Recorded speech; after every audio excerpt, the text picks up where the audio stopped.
Well, hello and welcome to another episode of More Perfect Marketing. David Baer here, and today I am chatting with a guy named Dave Schneider. Now, I actually just met Dave a moment ago when he popped into Zoom, but my first email that I got from him was I just checked this, back in 2015 when I purchased off of AppSumo, one of his previous company's products. And I remembered his name when I saw it on my calendar today and said, I wonder if that's the same Dave Schneider. Well, it is. Dave has actually been through starting a number of SaaS platforms in the marketing and business growth space. We're going to talk a little bit about that and talk about his current project, which he started back in 2018. It's a company called Shortlist. And if you want to know what that's all about, well, stay tuned for this episode. Hey, Dave, welcome to More Perfect Marketing. Hey David, thanks for having me. I wasn't aware that you were an AppSumo purchaser. That's really cool. That was such like a pivotal point in my professional career. I haven't really talked with too many of those people in a long time, so nice to hear. Yeah, absolutely. We should talk a little bit about that briefly, and then talk about sort of the journey through some of the products that you have been involved in getting into the market. That was a product called Ninja Outreach that you had.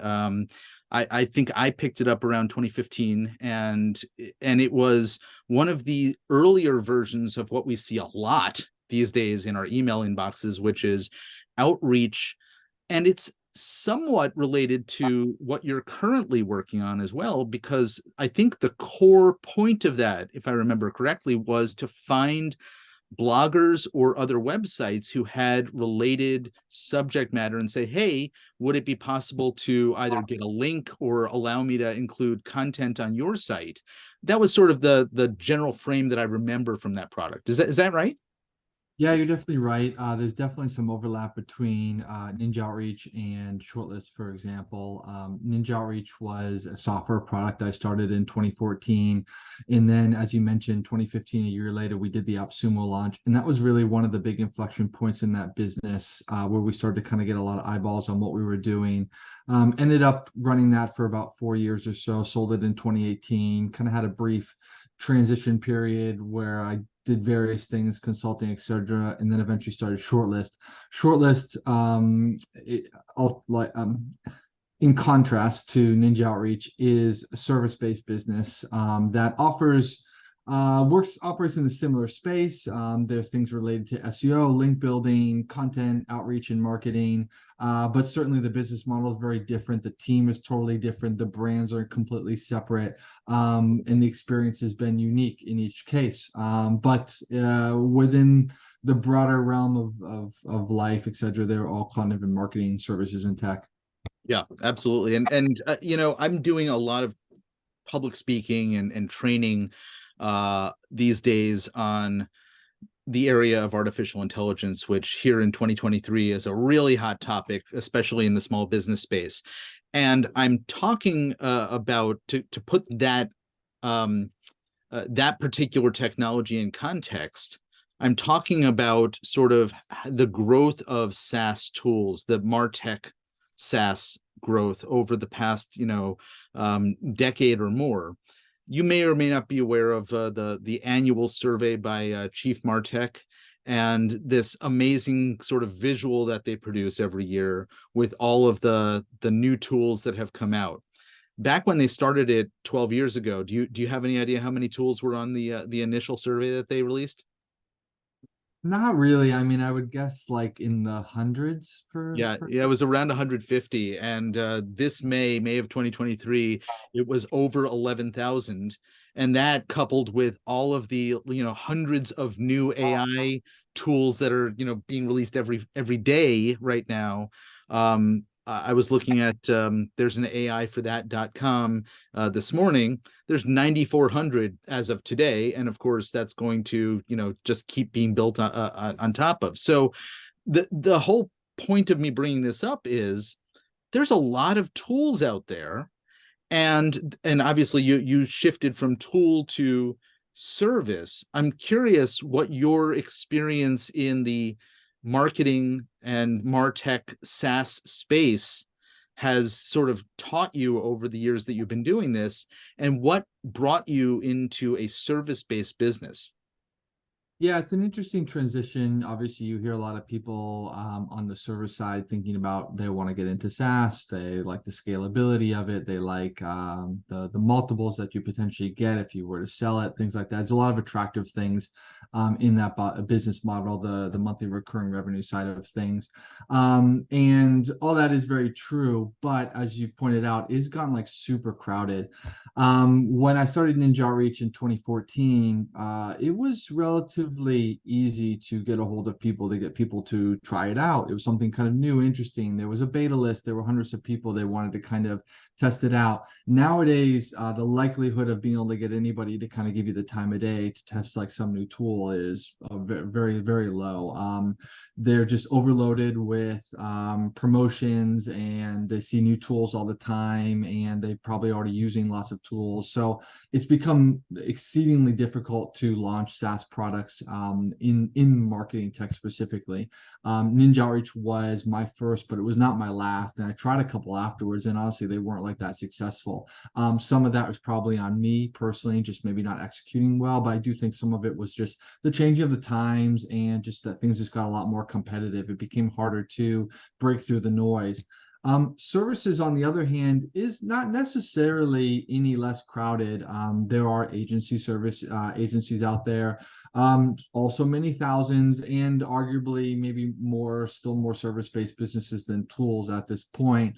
Nevertheless, it does feel that because of the potential, like the price of each customer, that you could potentially be working with a single customer for thousands, maybe even tens of thousands of dollars. Then the requirement to kind of build this large customer base isn't there in the same way it is with tools. I just found it easier to get started. Required a lot less capital up front, because you're not really paying developers for some tech, which is always very expensive. No matter where you're sourcing talent from, developers are generally like always pretty expensive. So I've really liked the service side of things. For me, as an individual who tends to be more like process oriented and thinking more about efficiency and deliverables and things like that, it's kind of suited my personality better. But like I said, I do still harbor a lot of positive feelings towards SaaS, towards product development and management. Would love to be working on some SaaS products as well. Just haven't really kind of found the right idea. Yeah, I think, I'm regularly preaching a marketing fundamental, which is go out and find the mass desire, go out and find the problem, and then create something to address that. And sometimes it takes a little while to figure out what people are hunting for, or thinking ahead of the curve, as a lot of us need to be doing these days, with technology moving so quickly, right in front of our eyes, to figure out what is the phrase, where the puck is going, right? So that you can be there. Let's talk a little bit about what Shortlist is, what it does, and I wonder if you can sort of start in sort of lay terms for our business owners out there who may not be familiar with sort of the search engine optimization world. Aside from knowing that it gets you found on search engines, what you're actually helping accomplish. And I'm going to throw a wrench into the works, because I already brought up artificial intelligence. One of the things that I think we're hearing regularly in the SEO space is we're not entirely sure what the future of SEO is. And I'd love to hear your take on that as well. Sure, yeah, and a lot obviously to unpack there. Shortlist in its inception, and we kind of already mentioned a little bit about Ninja Outreach. One of the ways Ninja Outreach grew and was successful was through inbound marketing and SEO, just generally driving traffic to the website, through content marketing and link building, and just growing. And so when I was transitioning out of Ninja Outreach into new businesses, I thought, it would be great if I kind of had my own marketing engine that I could rely on to launch future businesses, that I wouldn't need to rely on others to handle my content, handle my link building. So Shortlist was kind of born out of that. Generally speaking, the services that we provide are, you mentioned SEO, such as backlink building, such as on-page optimization, performance, user experience, things of that nature, website design and development, and some content marketing and content strategy. So a lot of the services that are really connected to inbound, which is how do we get found? How do we get found in search engines? As Shortlist kind of evolved over the years, many people saw us as an agency because when you offer marketing services, that's kind of the corner that you get pigeonholed into. But to the best that we could, we wanted to try to differentiate ourselves from the typical agency model. So, for example, there's a couple of differences. How significant they are is up to the person to decide. But many agencies, for example, you'll work with them on more of like a contractual basis where you've kind of signed up for maybe 6 to 12 months or more. Shortlist has always been month to month.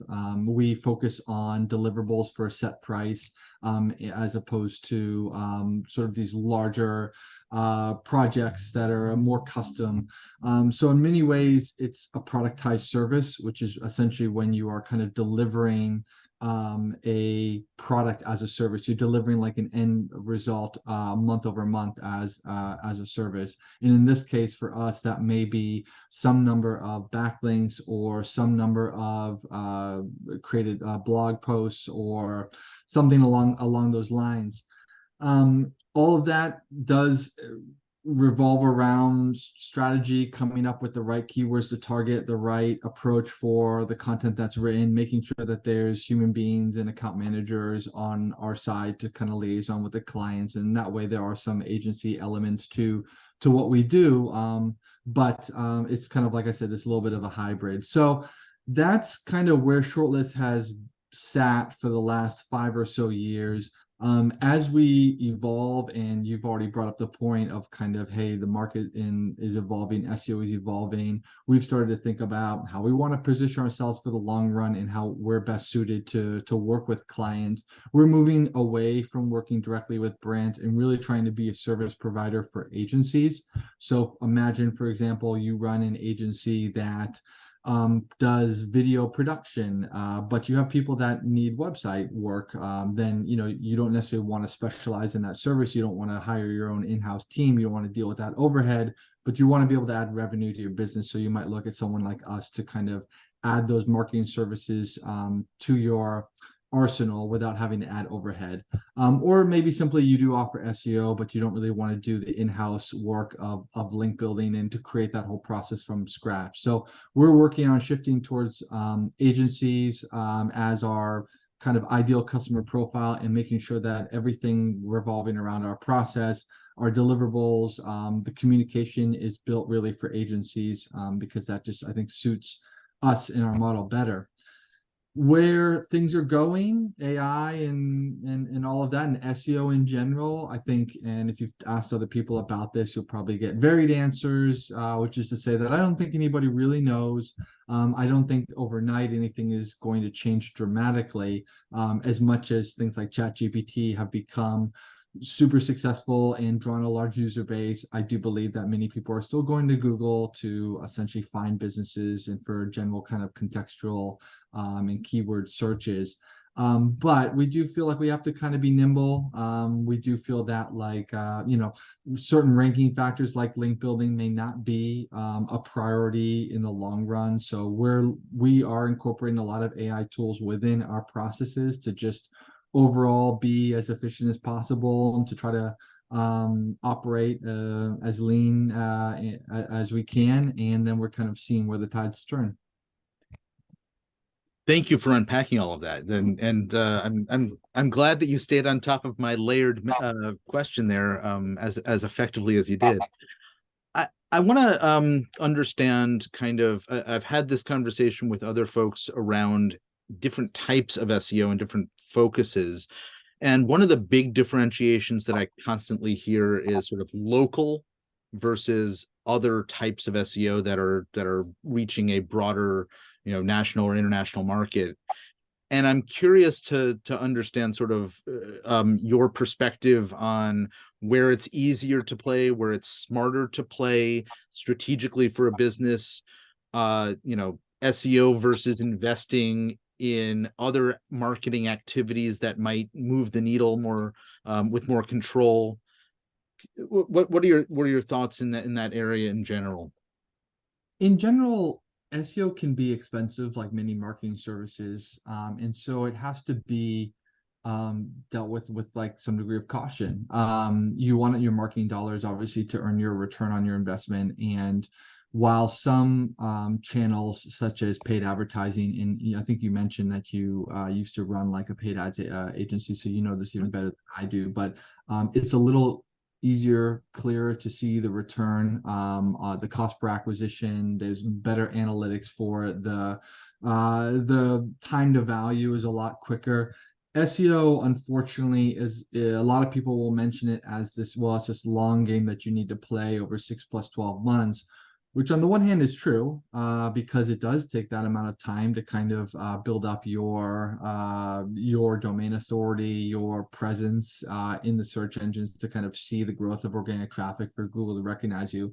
On the other hand, it can be a little bit of a crutch for a service provider to just sort of do whatever they're doing and say, well, you need more time, and that's why you're not seeing results. And it's kind of, well, how do you really know? So it's important to really go in with SEO with a plan. We rarely work with brand new businesses because the time to value for something like SEO is so long. It's almost never really going to work out favorably in that case. When a business is more established, we can already see where they're ranking for particular keywords. Some of those may be local keywords that often are less competitive and consequently usually have less search volume, but they can be pretty targeted. Other ones can be a little bit more general, and we can target those and generally be more effective with their marketing spend.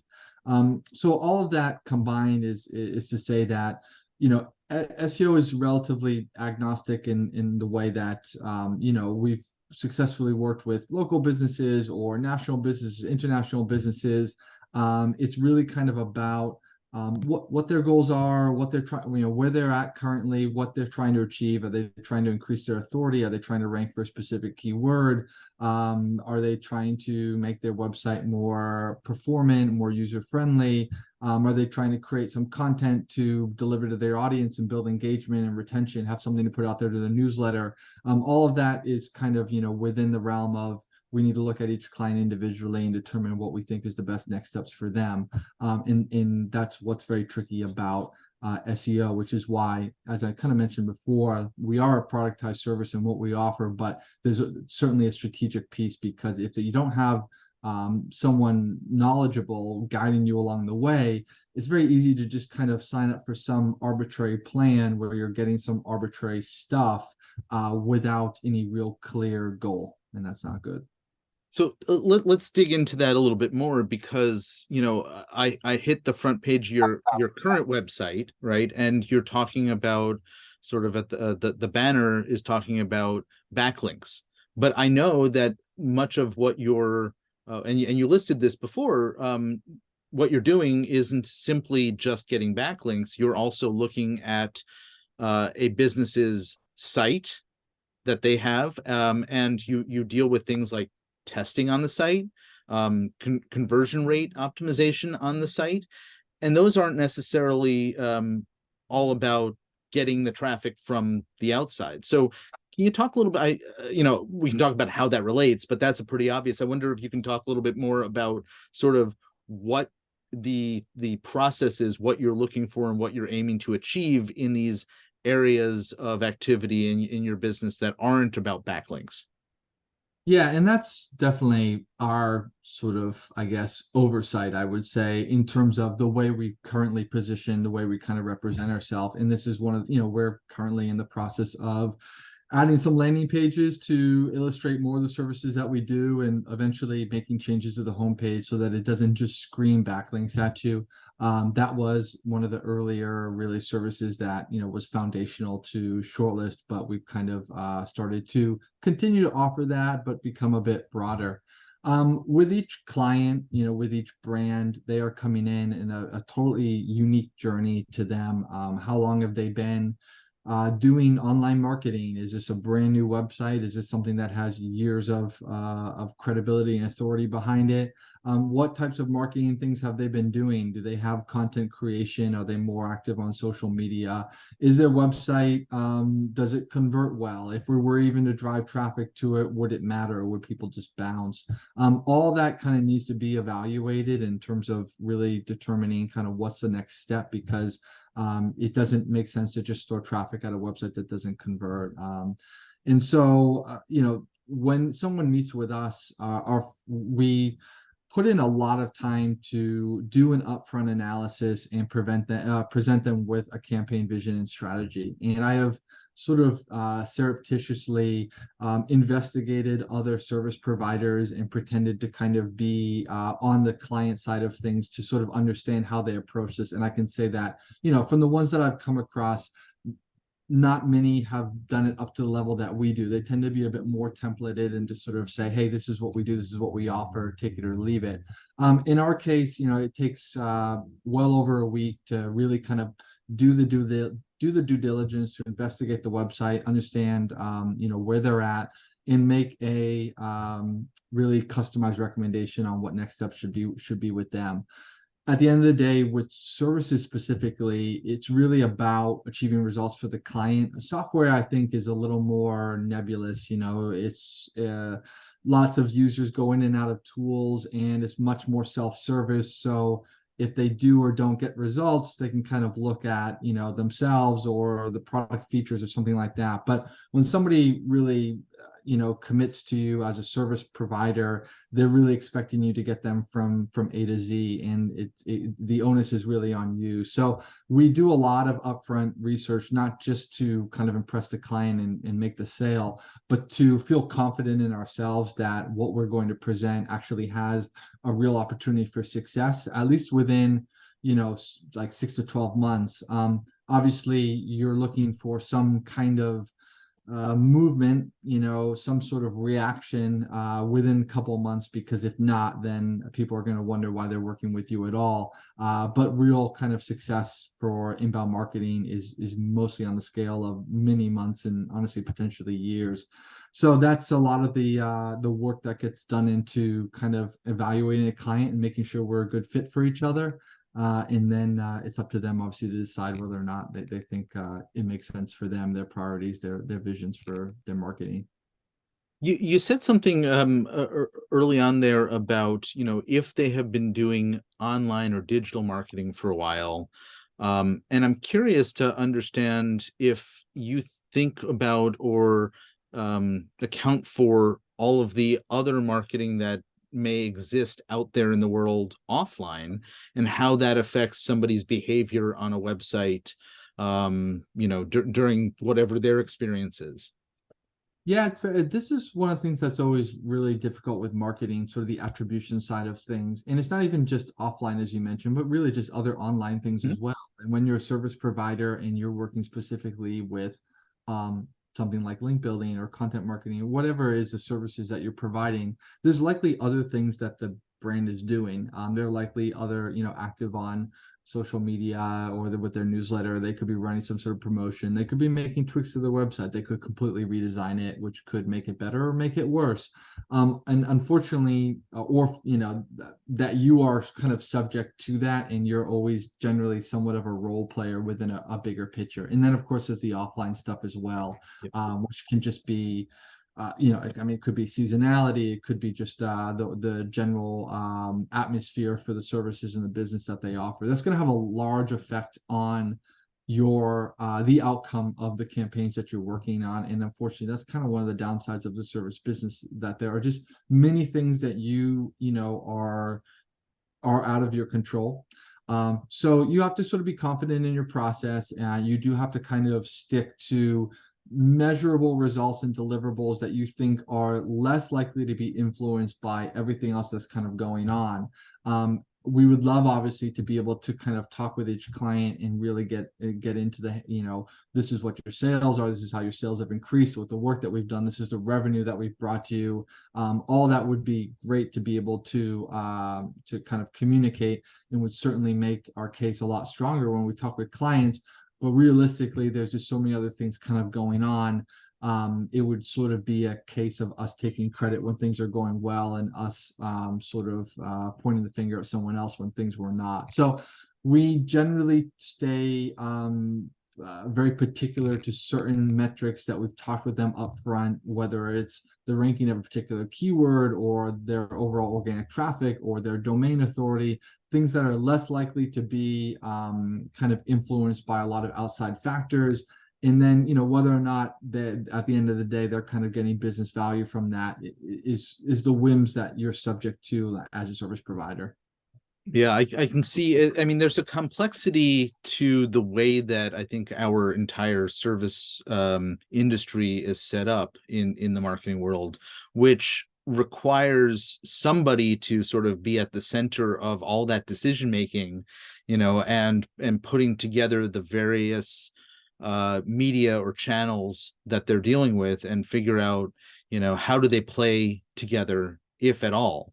And I think as I was listening to you talk through the challenges that you have as being siloed in one particular, range of activities, but not touching everything else, that can often, put the onus on either internally inside of an organization, or they don't have the sort of overall thinking about the bigger picture to really know how to manage all of the moving pieces in, and they're missing out on an overall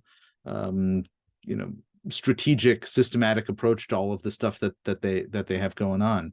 I see this as a regular challenge. I don't know if you encounter the situation that you've described with a little or a lot of frequency. It's pretty common. A lot of brands do not have a lot of kind of in-house marketing knowledge. It's one of the reasons why they maybe work with service providers is because they specialize in their industry, their product, their market, but they don't necessarily have technical knowledge and kind of inbound marketing, which is totally fair. But as a result of that, there can be a lot of misunderstandings, or the wrong expectations, or they don't necessarily know how to interpret just different variables and things that kind of come up along the way. And I think I mentioned this earlier, but we are somewhat transitioning into trying to work a little bit more directly with agencies and being a provider to them, and to kind of customize our services to be more agency friendly, because in many ways we feel that we're finding sort of a like-minded counterpart in that type of a customer, that when we have conversations with them about what we're doing and what we're providing, they get it. Not every brand does. And that just kind of suits us a little better. So I'm gonna, just as to pick up on that point that you've made, I'm gonna go back to the current content on your website, because as I was reading through it, I was thinking, well, this is great for somebody who knows what this is all about, who understands and appreciates the specific differentiation points that you make on your site about the types of links, for example, or the length of or quality of content that your writers create, right? And for somebody who's coming off the street, Joe business owner who doesn't really know anything about marketing, except I need to invest in SEO or traffic, and somebody sent me this link to this website, that may not be as effective a message. And so I think there is a certain technical sophistication to the type of work that you do that I think can best be appreciated by either in-house professional marketers or agencies, and I think it's a smart pursuit on your part. Yeah, in some ways, the website, I won't inadvertently maybe filters out a little bit of the quote unquote wrong people that maybe just are not the good fit for us, because it does tend to be a little technical in nature. It does tend to reference certain metrics, certain sort of bars that are not particularly meaningful to Joe Business in this case. So for better or for worse, maybe that has helped us kind of attract, the right customer more often than not.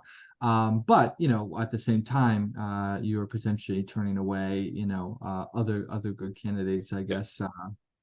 Well, I would argue that as a smart marketer, getting the right people and driving away the wrong people is probably a good approach. Otherwise, you mean very little to the masses out there. So I like it. We've been talking about the website, and I want to make sure that folks who are interested in hearing more about what you do and following up with you to sort of go deeper about how what you're doing may apply to either their agency or their business, know how to get a hold of you. So what is the website that we've been talking about this whole time? And it may or may not look like what we're describing in this episode when they get there.